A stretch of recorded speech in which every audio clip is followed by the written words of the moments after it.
The final big cat in the series is of course a lion, because I couldn't draw big cats and ignore the lion, right? When I drew all of these, I had an idea of what kind of colour palette I wanted. Colours that were vibrant and fun and wouldn't look too out of place on the animals themselves.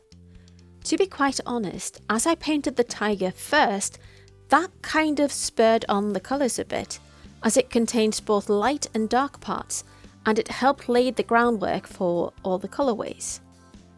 However, while I did reuse colours, I also picked new ones when needed, so this was never intended to be a limited colour palette set across the series, even though it may seem like a limited colour palette was used on the individual images. In other words, a colour palette doesn't need to be set before you start. And likewise, you don't need to have a set colour palette for a series of images. When it comes to my work, I find that it helps having a cohesive look that ties them together beyond just a topic. This is a stylistic choice on my part, and a choice that also challenges me, and in this case, it helped me work with brighter and more fun colours.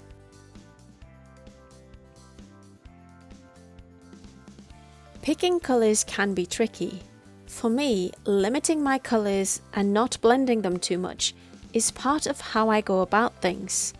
I do this because it helps me be more aware of the colours I use and choose, but it's also part of what makes things fun for me.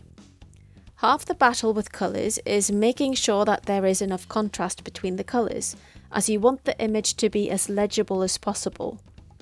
So this is something I tend to be wary of when I choose my colours, even though that might not be as visible in the process itself.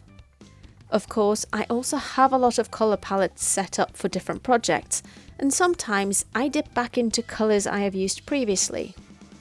So while my approach is more lay down the colour and keep checking that the contrast is right, I know there are others who start off painting in grayscale and then adding colour later. That is a technique I have never mastered, but it's so cool seeing people do things that way as well.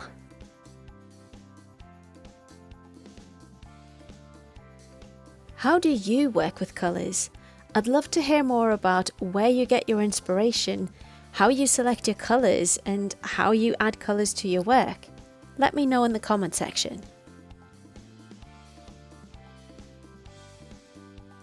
Thank you for watching.